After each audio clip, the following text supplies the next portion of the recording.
tema que nós temos hoje é desafios e alegrias do envelhecer. Os senhores percebem que não está se citando ali problemas e tristezas. Alguns de nós costumam ver o desafio como um problema, mas melhor será se a gente ver o problema como um desafio.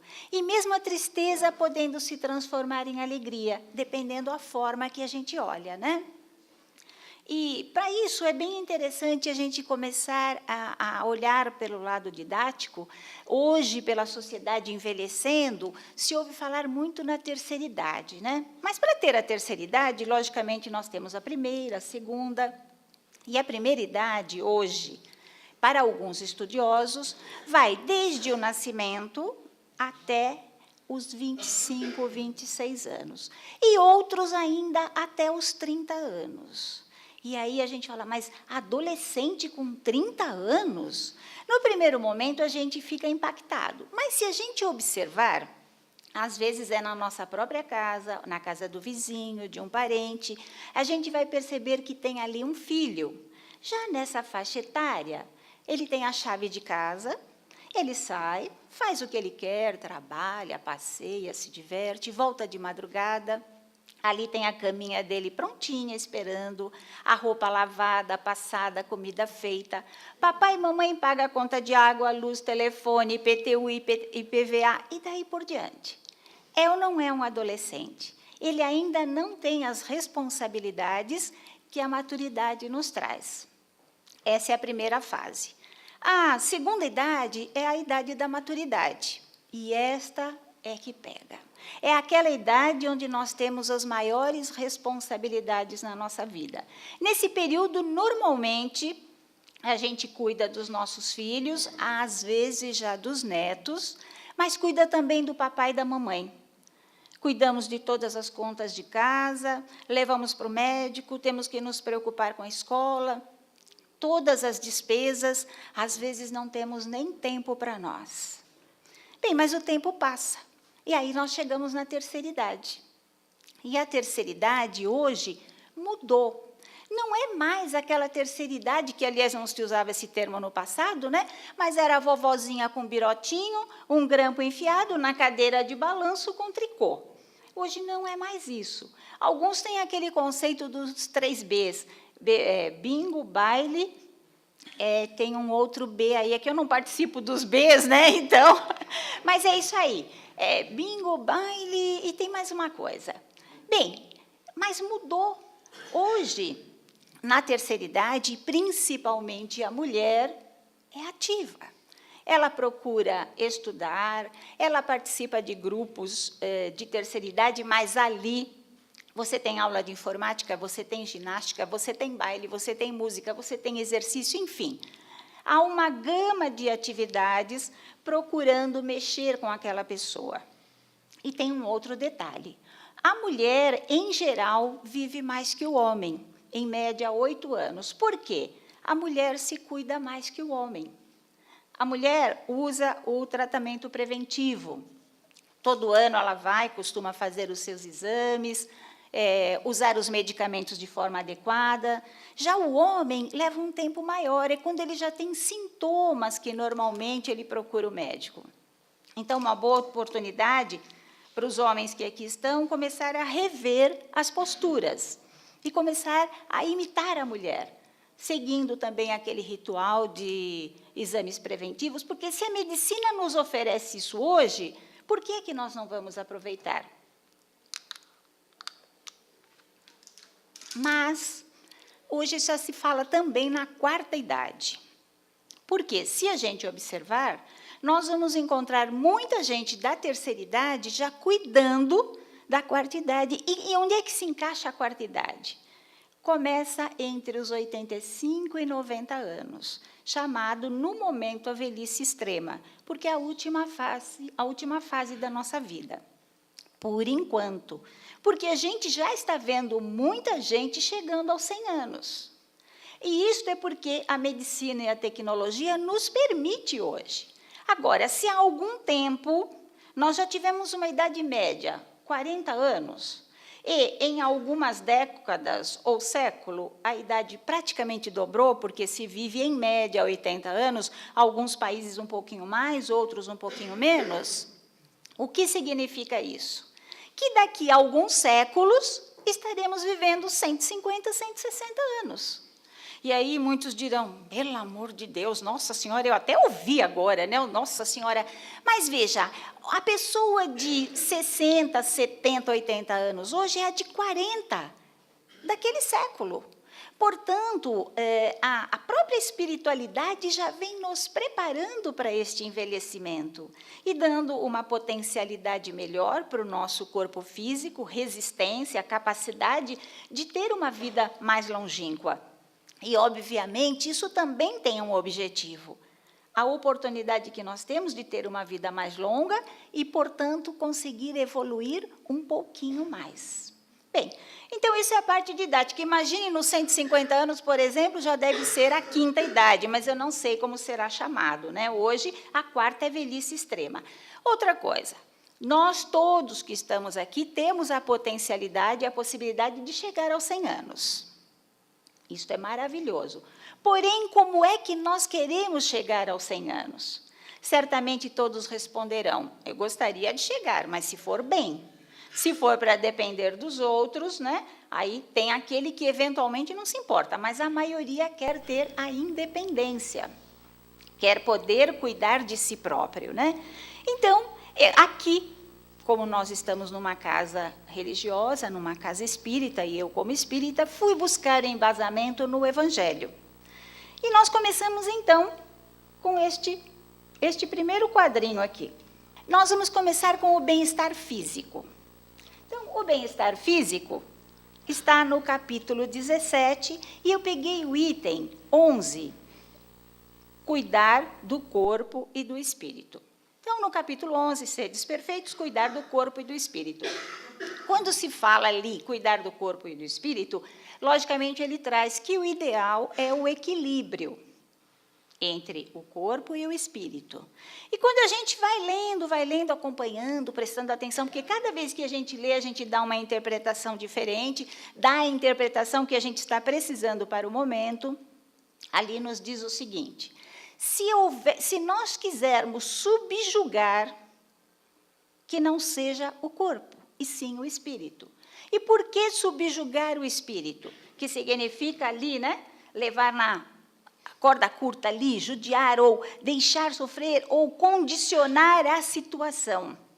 Seria porque o espírito é que pode eventualmente ser, e se for orgulhoso, egoísta, invejoso, não o nosso corpo físico. O corpo o que é? Senão o envoltório ou aquele presente que Deus nos dá, que é o nosso corpo físico, a matéria, para que nós possamos reencarnar e aqui cumprir com a nossa trajetória proposta. Uma trajetória que nós já previamente acertamos, inclusive o nosso tempo de vida. Porém, se nós não cuidarmos deste corpo físico como deveríamos cuidar, nós não conseguiremos concluir a nossa jornada aqui. E podendo chegar ao plano espiritual como um eventual suicida indireto. Portanto, há uma responsabilidade muito grande para que cuidemos deste corpo físico. E é interessante quando a gente fala do corpo físico, né? Eu já disse no início sobre a possibilidade da medicina preventiva, e outro dia, numa casa, era esse o tema que nós estávamos discutindo, e aí uma pessoa perguntou: você acha que a gente vive mais hoje por causa da medicina, da tecnologia?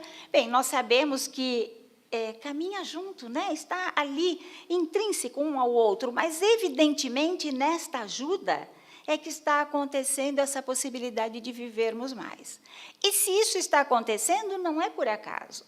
Deus, nosso Pai, está nos oferecendo essa oportunidade, então devemos utilizá-la. E devemos ficar atento ao nosso corpo físico no nosso dia a dia, porque ele nos dá os sinais necessários. Então, começando a falar sobre a nossa alimentação, por exemplo. O nosso corpo sinaliza quando ela está errada. Vamos ao médico. Fazemos um exame de sangue e ali dá um colesterol alto. O que significa, em geral, o corpo está dizendo, diminua a gordura. Talvez ele esteja dizendo mais, não só diminua a gordura, como também você deve usar o medicamento. Pode dizer mais, olha, você vai diminuir a gordura, vai usar o medicamento e vai fazer exercícios. Mas pode dizer ainda, você vai diminuir a gordura, vai tomar o medicamento, vai fazer exercícios e vai diminuir o estresse do dia a dia. Então, olha que corpo inteligente. Aí, no outro item, ele vai dar que nós estamos com a glicemia alta. Por quê? Porque estamos comendo açúcar demais, ou aquilo que se transforma em açúcar. Tem um psiquiatra espírita que diz o seguinte, nós nascemos com uma cota de consumo de cada um desses itens, como, por exemplo, o açúcar. Então, digamos que ao longo da minha vida, eu poderia consumir por mês 1 quilo de açúcar. E a gente sabe que não é só aquele pacotinho, porque o açúcar também está na massa, tal. Só que, como eu sou uma formiga, eu vou consumir 2, 3 quilos por mês. O que vai acontecer? Se eu tiver que viver até os 100 anos, e era 1 quilo de açúcar por mês, e eu consumir 3, quando chegar numa determinada idade, eu vou desenvolver o diabetes. O meu corpo diz, chegou no limite o açúcar, não pode usar mais. Olha que inteligência. Assim também a nossa pressão arterial. Está muito alta. O que é que ele está dizendo? Diminua o açúcar. Então, veja, esses sinais devem ser respeitados. Cuidar do corpo não quer dizer a gente fazer tudo o que, no primeiro momento, a gente pensa ou quer. Porque, ao contrário, a gente vai desgastar o nosso corpo. A gente deve, sim, ver esses sinais, aproveitar e colocar em prática. Até porque hoje a gente já tem esse conhecimento, quando no passado não se tinha. Uma outra coisa que envolve cuidar do corpo são os exercícios. Hoje também somos sabedores dessa necessidade. E aí muitos dizem, mas eu não gosto de academia. Mas não precisa necessariamente ir a uma academia. Simplesmente mexa-se. O que é? Pode ser a academia, pode ser a corrida, pode ser a caminhada, pode ser dançar, nadar, enfim, aquilo que nos atraia. Mas nós não podemos ficar acomodados, porque sabemos que isso também interfere na nossa saúde. E hoje, a maior parte de nós acaba ficando ali acomodado, sentado, às vezes na frente do computador, às vezes sentado num sofá. A facilidade que temos no carro, a gente não anda mais, enfim. Rever essa nossa conduta. Uma outra coisa ainda no cuidar do nosso corpo físico, envolvendo o nosso bem-estar físico, é o trabalho. Alguns de nós, quando nos aposentamos, penduramos a chuteira. Mas pendurar a chuteira é só quando Deus, nosso Pai, determinar. Então, veja, nós nos aposentamos, mas podemos continuar a desenvolver atividades, seja aquela que a gente já fazia, pode ser uma outra atividade, mas não tem mais emprego, não tem mais remuneração, que bom, eu vou fazer o trabalho voluntário, ou melhor, eu já fazia e vou dar um ênfase maior. O importante é eu não parar, porque em qualquer atividade que eu esteja envolvida, eu tenho o relacionamento interpessoal, tenho as pessoas à minha volta, e isso também me gera um bem-estar. Tem aquelas pessoas que trabalham demais e tem aquelas pessoas que esquecem de parar, né? Então, o que a gente chama a necessidade do ócio ou do descanso, aquela paradinha, né? Aquele que trabalha demais, hoje, às vezes não consegue nem perceber essa necessidade e pior, se der uma paradinha, uma relaxada, vai achar que, ai meu Deus, por que eu fiz isso com tanta coisa para fazer? E esquece a necessidade de separar no seu dia a dia um determinado tempo para o descanso. Aquela rede que a gente pode deitar à hora de uma leitura, pegar um livro e poder ler, ou acompanhar alguma coisa na internet, bom, enfim, a necessidade que nós temos. Este é um santo remédio para repor as nossas energias.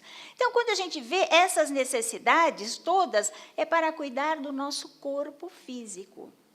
Porque nós estamos falando do envelhecimento. E isto serve para aqueles que estão começando a sua jornada ainda na adolescência, serve para aqueles que estão na maturidade e para nós, que já estamos na terceira idade, seguindo para a quarta idade, né? Então, aqui a gente tem, olha, o bem-estar físico. Qual é o grande desafio no bem-estar físico? Parece algo muito simples, cuidar do corpo. E qual é a alegria que isso vai nos trazer? Viver a plenitude, viver o tempo todo que eu me comprometi. Quantas pessoas estão no hospital lutando pela vida por mais alguns dias, alguns meses, semanas, e nós que temos essa possibilidade na mão, às vezes estamos deixando isso fluir entre os dedos, né? Bem, logicamente não é só o bem-estar físico. Para continuar, aí nós temos o bem-estar mental. Então, falando do bem-estar mental, eu fui buscar no capítulo 19 a fé que transporta montanhas. E, em especial, nesse capítulo, eu gosto muito do item 3, o poder da fé. E no poder da fé, eu vou ler um pequeno trechinho, porque esse trechinho, ele transformou a minha vida, e cada vez que eu leio, eu vejo uma potencialidade tão grande nele, que é maravilhoso. Então, ele diz assim: a fé dá uma espécie de lucidez que faz ver pelo pensamento os fins que se tem em vista e os meios para atingi-lo, de modo que quem a possui caminha, por assim dizer, com total segurança.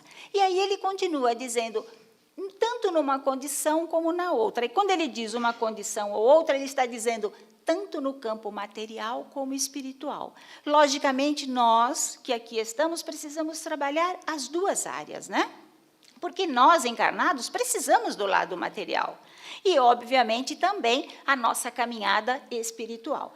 E aí, quando a gente vê esse trechinho, e vocês podem ver, gravem, olha, o capítulo 19, o item 3, poder da fé. A gente começa a pensar, quando ele diz, né, aquele que a possui o quê? A fé. Bem, possuir a fé significa o quê? No mínimo, pensar positivo. Ninguém tem fé que amanhã vai desabar um prédio. Ao contrário. Se você fez uma construção, você tem fé que ele vai ficar em pé para o resto da vida, até o dia que você decidir tirá-lo de lá. Ninguém vai ter fé por nada negativo, e sim por tudo aquilo que é de bom, tanto na parte material como espiritual. E veja, quando se fala na parte material, o que ele diz, ele consegue ver pelo pensamento. Ele antevê, quer dizer, os seus olhos espirituais já estão vendo lá na frente aquilo que você está idealizando, aquilo que você está sonhando. Então, isso é maravilhoso. É a gente acreditar mesmo no poder do nosso pensamento. E foi interessante a prece de hoje falar sobre isso, né? Quando ela estava aqui falando que o nosso pensamento transforma. Mas ele transforma para o bem e para o mal. Então, nós temos que ter este cuidado. A qualidade do nosso pensamento é vital. O pensamento positivo, portanto, consegue fazer acontecer. Além disso, nós precisamos nos atualizar, nós, principalmente que estamos na maturidade ou a terceira idade, a mudança tecnológica é muito rápida, então nós precisamos acompanhar, porque amanhã o nosso filho pode estar morando no exterior, o nosso netinho, e aí a ligação telefônica é muito cara e ninguém usa mais isso. O que é que se usa? A internet, o WhatsApp. Então, nós precisamos saber lidar com o celular, com a televisão, com a internet e outros meios que virão, com certeza. Por isso, aqueles que estão na terceira idade devem recorrer, se ainda não usam as escolas que estão aí disponíveis de tecnologia. Senão, seremos considerados analfabetos tecnológicos. E daqui a pouco a gente não consegue fazer mais nada e começa a depender dos netos e dos bisnetos. Então, que nós possamos estar sempre atualizados, né? Além disso, para quem tem um bem-estar mental, aquele pensamento positivo, é otimista, também colocar aí o autocuidado. E o que é o autocuidado? Nós vamos falar da vaidade. Mas a vaidade, normalmente, ela é vista como algo negativo. Porém, neste caso, não. Seria aquilo que importa a cuidar do nosso corpo físico, da nossa aparência, da nossa higiene. É constrangedor falar sobre isso, mas quantas vezes você vê, principalmente uma pessoa da terceira idade, que já não se cuida como deveria, não tem a sua roupa limpinha. A roupa não precisa ser chique, não precisa ser elegante, não precisa ser cara, mas deve ser limpa. A mulher, principalmente, ela não precisa estar com as unhas pintadas, mas ela tem que estar com as unhas limpas, com o seu cabelo com um corte adequado, com o seu cabelo limpo, porque isto também é saúde. E imagine que, se eu não cuido de mim, como é que eu vou cuidar do outro? E este outro pode ser um familiar meu, em algum momento de necessidade. Assim também como eu vou me apresentar em algum lugar para uma entrevista de trabalho. E, além disso, uma coisa que hoje está pipocando por todos os lados, com certeza os senhores já viram, aquelas casas de repouso. Porque é a grande possibilidade de, no futuro, nós estarmos numa delas. Sabe por quê? Nós, que temos um pouco mais de idade, fomos educados para cuidar do papai e da mamãe quando eles envelhecessem. Porém, não estamos educando os nossos filhos da mesma maneira. E se perguntar a qualquer um dos senhores, e para mim também, com qual filho você quer morar amanhã, todo mundo vai abominar esta pergunta. Vai dizer, não quero. Eu desenvolvi um trabalho no mestrado com idosos, e uma das perguntas que eu fazia na minha pesquisa era justamente essa. Eram idosos que moravam sozinhos, independentes, tendo a sua casa, a sua aposentadoria, mas isso não é garantia de, até o final da vida, você poder se manter sozinho. E quando eu perguntava com quem você quer ficar, se eventualmente isto acontecer, e aí era a pergunta mais difícil de responder. E das tantas pessoas que eu entrevistei, algumas delas a resposta foi, não, não é com ninguém, mas e se for necessário, eu forçava, não, eu quero deitar e acordar morta. Né? Aliás, é um contraditório, acordar morta. Agora, como é que você sabe que isso vai acontecer? Então, nós precisamos estar preparados para isso também. Agora, você vai visitar uma casa de repouso, seja para pôr um ente querido, que pode ser uma necessidade, ou pode ser para garantir o nosso futuro. E você chega lá e vê uma cuidadora com aquela unha enorme, toda lascada de esmalte. Ela não cuida dela, vai cuidar de você? Vai cuidar do familiar? É algo para se pensar. Então, o autocuidado é muito importante para o nosso bem-estar também. Mas, logicamente, que aquele que tem fé, ele tem pensamento positivo, ele automaticamente se cuida. É uma coisa natural, né? Então, aí, o grande desafio, porque todos nós dizemos que temos fé, mas a gente tem a fé assim. Aí, eu tenho muita fé, mas, quando a gente diz o mais, já tem uma vírgula. Significa que tem uma partezinha de dúvida, e teve dúvida, não tem mais jeito. Nós precisamos, é como aquela história, 2 mais 2 são 4, você crê ou você tem certeza? Eu tenho certeza, assim tem que ser a nossa fé, tem que ser uma coisa integral. Bem, aí nós temos também, o desafio é ter fé, e a alegria que isso nos traz é realizar os nossos sonhos, sejam eles materiais ou espirituais. Mas nós, com certeza, estaremos no caminho certo. Aí a gente vem com o nosso bem-estar emocional. E eu fui buscar, então, no capítulo 5, Bem-aventurados os aflitos, no item 23, os tormentos voluntários. Bem, se a gente já tem tormentos involuntários, por que é que eu vou buscar tormentos voluntários? E o que significa os tormentos voluntários? Então, nesse item, ele traz, por exemplo, a inveja, o ciúme. E com a inveja, a gente sofre muito. Os ciúmes, olhar aquele vizinho, o que ele tem, por que que ele tem e eu não tenho, ao invés de a gente aceitar aquilo que tem. Que, aliás, nós temos muito menos necessidade de tudo aquilo que a gente tem hoje na nossa casa. E aquilo que a gente acha que precisa é uma imposição da mídia, e, sem perceber, eles fazem uma lavagem cerebral em nós, e aí a gente passa a desejar, a sonhar, a querer, a lutar por aquilo e se frustrar se não conseguir.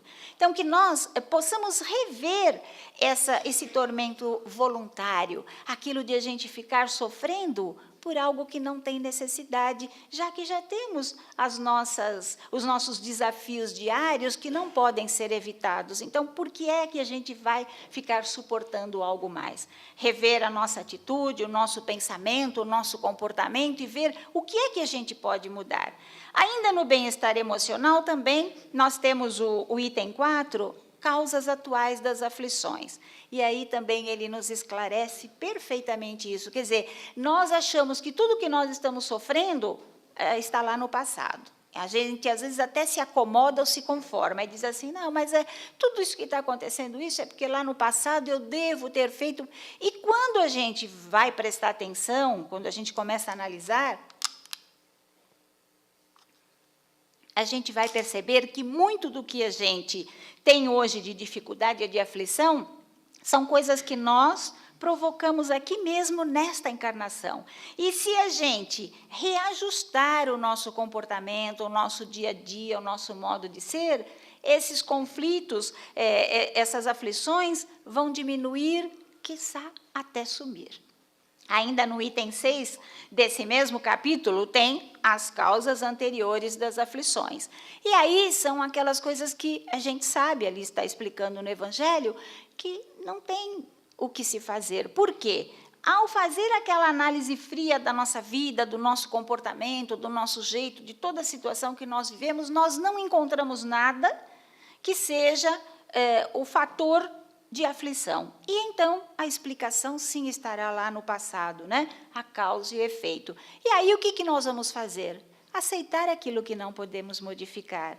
Orar a Deus nosso Pai pedindo a força e talvez até a nossa atitude, o nosso dia a dia, como nos comportamos, possa minimizar, diminuir esse eventual sofrimento que no primeiro momento nós tínhamos assumido para poder ultrapassar essa fase que um dia, de alguma forma, nós criamos.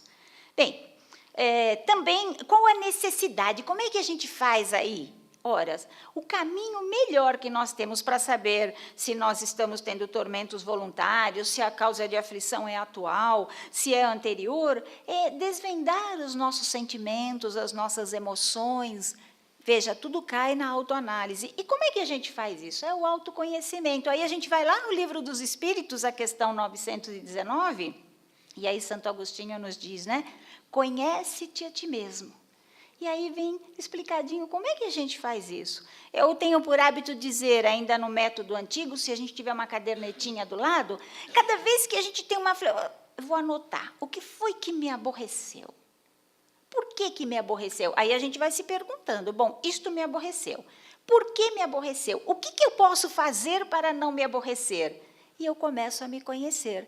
Tem coisas que não tem como evitar o aborrecimento, né? Vem de fora, mas outras está ligada aos nossos sentimentos, comportamento, emoção, e aí a gente pode trabalhar para transformar tudo isso que está dentro de nós e poder viver melhor. Evidentemente, quando nós nos autoconhecemos, nós podemos escolher caminhos, atitudes, comportamentos, e isto vai melhorar, inclusive, a nossa autoestima. E o que é autoestima numa situação dessa? O respeito a nós mesmos. Quando eu me autoanaliso e percebo as minhas deficiências, os pontos onde eu preciso melhorar, aonde eu ainda não tenho o conhecimento, o esclarecimento perfeito e vou em busca disso, o que acontece? Eu começo a aceitar também a deficiência do outro, a dificuldade do outro, o equívoco do outro. E assim a vida fica um pouco melhor. Quando eu tenho uma boa autoestima, eu consigo acreditar que eu sou capaz. E isto me remete também à fé, porque eu também passo a acreditar em mim. Então, é muito importante que nós tenhamos o bem-estar emocional. E veja, o grande desafio, então, é conhece-te a ti mesmo. A gente vê que são coisas simples, porém difíceis de colocar no nosso dia a dia. E a alegria que isso vai nos trazer é o autodomínio. Então, eu passo a decidir se vou me aborrecer ou não. Vou aceitar aquela situação e sabendo que eu já vou embarcar em algo que vai me desagradar, vai me desequilibrar ou não. o autoconhecimento, nesse caso, vai me ajudar muito. Bem, nós temos também o bem-estar social. Veja que todos esses pontos vão nos ajudar a viver melhor a nossa velhice. No bem-estar social, nós vamos falar das relações, dos nossos relacionamentos na sociedade. E aí eu fui buscar 2 capítulos. O capítulo 14, honrar vosso pai e vossa mãe, porque aí trata das nossas relações familiares, né? Os nossos laços de sangue, que nem sempre são os laços espirituais, por isso aqueles conflitos. Às vezes nós nos vemos numa família tão harmoniosa, nos damos tão bem, todos em harmonia, um respeita o outro, e de repente encarna um espírito de porco. E aí desestrutura tudo, né? E a gente fica se perguntando, por quê, meu Deus, por quê, por quê? Bem, tem várias explicações, né? Uma delas é que aquele espírito de porco se transformou em espírito de porco por nossa causa mesmo lá no passado. E aí ele vem para que, por meio do exemplo dos demais, ele possa perceber que ele pode mudar para viver melhor. Mas também há um outro caso, daquela família totalmente desestruturada, né? Que é a briga constante, aquela desarmonia, um chutando o outro, enfim. E aí nasce naquela casa um espírito harmonioso, aquele espírito que vem para derramar a paz. Qual é o objetivo daquele espírito no centro daquela família? Servir de exemplo para que aqueles que estão à volta possam se espelhar nele e melhorar a sua caminhada.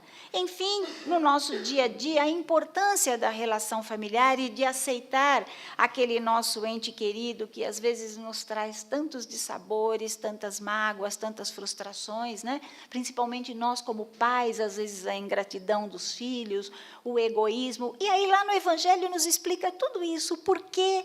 Como é que nós devemos agir, aceitar, como é que nós vamos chegar a Deus nosso Pai e pedir o perdão se nós não perdoamos aquele que convive conosco, enfim.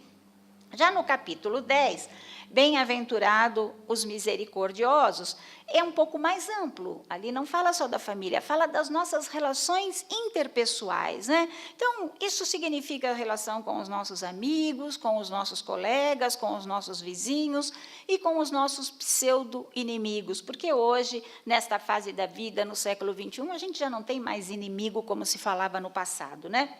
Agora é tudo velado, é tudo meio escondido, mas ainda continua existindo desafetos, ou aquelas pessoas com quem a gente não simpatiza muito, aquelas pessoas que, de qualquer forma, às vezes nos magoa, nos ofende, puxam o nosso tapete, mas depende de como a gente olha isso, a gente pode transformar também aquilo que a gente veria como um problema num desafio, um desafio numa oportunidade de melhora. Imagine aquele colega de trabalho que puxou o nosso tapete. Então, no primeiro momento, a gente fica abalado, magoado, às vezes perde o emprego, às vezes perde a promoção. Aí o tempo passa. 10 anos depois, você vai perceber que, se não fosse aquela puxada de tapete, você não estaria onde você está. Por quê? Nós estávamos acomodados naquele lugar, né, batendo o carimbinho. Aí alguém puxou o nosso tapete, a gente desestruturou, teve que procurar uma outra oportunidade, colocar o plano bem em prática, voltar a estudar, enfim. E aí hoje nós estamos bem, graças àquele colega que no primeiro momento a gente viu como um oportunista. Aí também entra aquele lado do perdão, né? E aí no Evangelho a gente vai ter aquilo, não é perdoar 7 vezes 7, sim 70 vezes 7. E aí a gente diz, bom, eu que já vivi um pouco mais, já perdoei as 490 vezes. Bem, é 490 vezes para cada item, ou para cada ofensa, ou para cada situação que tenha nos magoado. Então, nós temos que passar a vida inteira perdoando. Até porque, se nós queremos o perdão de Deus, nosso Pai, nós temos que chegar aos pés dele livre de mágoa, de rancor, de raiva ou de qualquer outro sentimento negativo. E também o que nós vamos ver aí, a grande oportunidade que nós temos de reconciliação. E por que é que nós vamos jogar para a próxima encarnação se a gente pode já se reconciliar agora? A grande oportunidade que Deus, nosso Pai, está nos dando agora. Então, nós não devemos perder. E aí a gente vai ver. O grande desafio é perdoar e reconciliar. E a alegria é viver em harmonia. E dentro disso, é lógico que é importante as nossas ações. Que tipo de ação? Bem, na mídia ou na internet, a gente vê muito aquele quadrinho, gentileza gera gentileza. Eu, particularmente, não concordo com essa colocação. Por quê? Se você pensar que gentileza gera gentileza, se for de você para ele, de ele para você, nem sempre dá certo. Eu tenho que ser gentil sempre, sem esperar que o outro seja. Mas eu, sendo gentil, eu posso servir de exemplo para o outro. E posso sim, eu sou gentil com uma pessoa que não sabe ser, que não sabe agradecer, que aproveita aquela oportunidade, mas vou receber daquele que eu menos espero a gentileza. Então, independentemente da situação, que eu seja gentil sempre nas minhas relações. Assim também, distribuir elogios. Pare e pense em algum momento que nós recebemos um elogio. Um elogio é sempre bem-vindo. E, às vezes, até a gente recebe um elogio sobre algo que a gente nem percebe que a gente tem potencialidade naquilo. Mas o outro percebeu. Então, grande oportunidade é quando a gente recebe esse elogio, o que acontece? A gente começa a desenvolver aquilo. Você começa a lembrar, puxa, a pessoa viu isso em mim, então é porque eu tenho. Assim também podemos agir em relação ao outro. Nós só não podemos fazer um elogio falso. Mas podemos, às vezes, até dar uma ajudinha. Sabe aquele filho que está patinando? E, ao invés de a gente criticar, a gente elogiar algo de bom e vai incentivando, incentivando, e ele vai modificando o seu dia a dia. Também ser aquela pessoa agradável que entra num ambiente e ilumina. Quem não gosta de receber alguém em casa que é agradável? Contrariamente a receber uma pessoa de mau humor. Então, que sejamos essa pessoa que, ao entrar num ambiente, leve aquela luz, o sorriso, aquela sensação de bem-estar. Uma outra coisa que é muito importante dentro desse bem-estar é a paciência e a tolerância. Quantos de nós, no dia a dia, não somos desafiados, por meio das nossas relações interpessoais, a ter paciência, a ter tolerância? Às vezes, até temos, por condição que não há como, né, condicionado, né, no nosso ambiente de trabalho, e aí chega em casa, a gente descarrega. Então, nós temos que rever isso. A paciência lá no trabalho, lá no nosso meio social, mas também no nosso lar, com os nossos familiares, com os nossos entes queridos. Eles não têm que aguentar a gente descarregar sobre eles a nossa frustração, o nosso aborrecimento.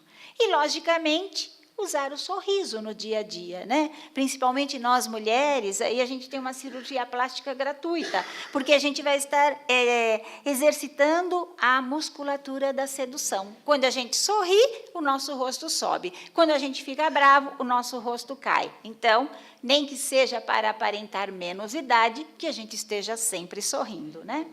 Bem, aí nós temos o nosso bem-estar financeiro. Nossa, até o financeiro entra, e com o embasamento no Evangelho. Olha, o capítulo 16, não se pode servir a Deus e a Mamon. E aí, o que a gente pode interpretar, né? A necessidade do equilíbrio. Lógico que nós temos necessidade do dinheiro. O rei do Mamon é o rei do ouro, né? Da prata, representa o dinheiro, enfim. Nós temos necessidade desse recurso para viver. Não podemos simplesmente viver sem esse recurso que é necessário no nosso meio e nos encostar em alguém. Porém, nós temos que ter o equilíbrio. Tanto há aquele que é exagerado, que trabalha demais e que é sovina e que quer guardar, como tem aquele que também não quer fazer nada, e aí vai ficar dependendo do outro. Então, nós precisamos refletir sobre isso. E aí, no item 9, fala da verdadeira propriedade. O que é a nossa verdadeira propriedade? O que é que o homem possui de verdadeiro? E ali ele diz, no item 9, bem, quando a gente chega, não tem nada. Aí, tudo aquilo que nós temos, material, é para a gente usufruir neste tempo, mas quando a gente partir, também não vai levar nada. Então, O que está aqui nada é nosso, é apenas um empréstimo de Deus para o usufruto nosso. Porém, o que é que nós vamos levar? Nós vamos levar aquilo que estiver contido no nosso espírito, a inteligência, o conhecimento, os bens morais que nós desenvolvemos. Isso é extremamente importante. Uma outra coisa que nós temos que ver dentro do bem-estar financeiro é o desapego aos bens terrenos. E ficar de olho na mídia. Então, aquele consumo consciente, como é que a gente faz? A gente vê alguma coisa e a gente já quer. Nós, mulheres, principalmente, se estivermos com cartão de crédito no bolso, mal saiu da loja, a gente já se arrependeu, porque comprou mais uma bolsa, além de ter 20 ou 30 no armário, né? E aí não dá para devolver. Então, o que a gente faz? A gente começa a perguntar, o que é que eu quero? Não estou nem dizendo o que preciso, né? Porque o que preciso é a necessidade. Mas o que eu quero? Eu já tenho certeza. Se você for ao supermercado sem uma listinha, corre-se o risco de comprar todas as outras coisas que a gente não pensava em comprar e esquecer aquele item principal. Então, primeiro, o que eu quero. Depois, eu posso comprar o que eu quero? Quando eu me pergunto, eu posso, eu já estou analisando a possibilidade de pagar, sem me preocupar, ou não sujar o meu nome. Então, aí, eu já fiz a segunda pergunta e já respondi. Se eu respondi que eu não posso, eu esqueço aquilo. Outra coisa, é útil. Olha, eu quero isto, eu posso comprar, mas isto é útil? Vai me trazer algum benefício na vida? Vai me agregar algum valor?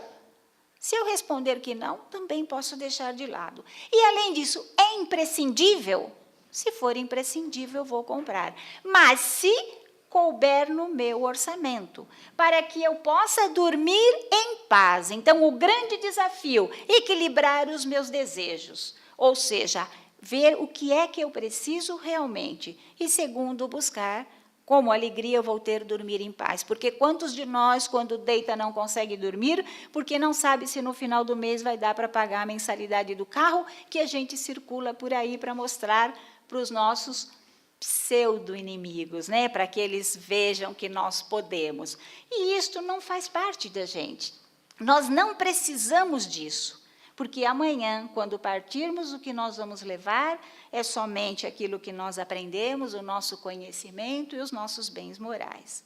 E, ainda dentro desse item, só um pontinho, para aqueles que estão ativos, a importância de poupar. Independentemente de qual seja o meu salário, eu tenho que economizar de 10% a 20%.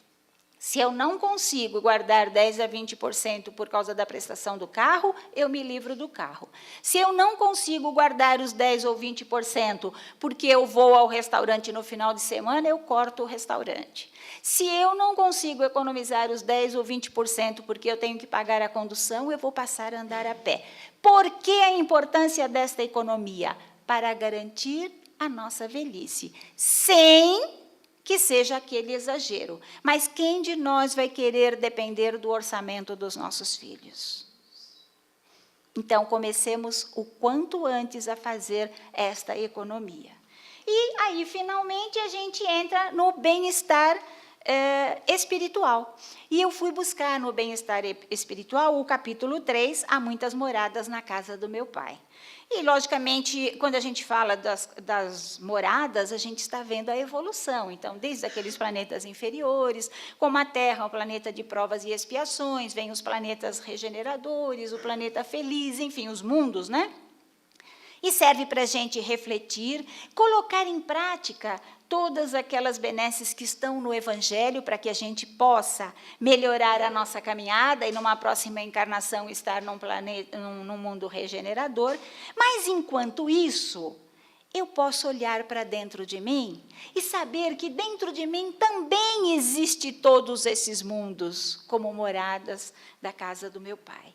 Existe dentro de mim um mundo de fé, de alegria, de participação, de contentamento, de certeza de um mundo melhor. Mas existe dentro de mim também um mundo de aflições, de medo, de insegurança, de incerteza. E tudo depende da minha escolha. Porque, se nós olharmos o capítulo que fala da fé, é pelo pensamento que nós atraímos as dificuldades e o sofrimento. Então, embora estejamos vivendo num mundo hoje fragilizado, e quando a gente fala do nosso país, principalmente, uma insegurança política, econômica, a própria segurança física, quando a gente anda por aí, veja, nós podemos melhorar isto pelo nosso pensamento. E evitando as palavras negativas, evitando criticar qualquer um dos governantes, dos dirigentes do nosso país, sem defender ninguém. Mas se cada um de nós só usar palavras e pensamento positivo, certamente este caminho político vai melhorar. Assim também em relação à nossa segurança, aquele medo e incerteza de andar pela rua. Por que não imaginar uma luz intensa à nossa volta todo o tempo, por onde estivermos, imaginando que essa luz está nos protegendo, se necessário, nos tornando invisíveis aos olhos daquele que a gente vai chamar neste momento de inimigo, mas, na verdade, também é um filho de Deus, apenas ainda ignorante. Então, nós podemos transformar este mundo que estamos vivendo num mundo melhor, buscando dentro de nós este mundo que nós tanto sonhamos. Bem, pensando nisso, veja, o grande desafio é a nossa evolução interna. E a nossa alegria é sentir-se bem. Se nós cuidarmos de cada uma dos campos da nossa vida que foram citados, nós estaremos garantindo o futuro e cuidando do idoso que mora dentro de cada um de nós. Por tudo isso, eu desejo a todos os senhores uma boa velhice. Que Deus esteja conosco, hoje e sempre, graças a Deus.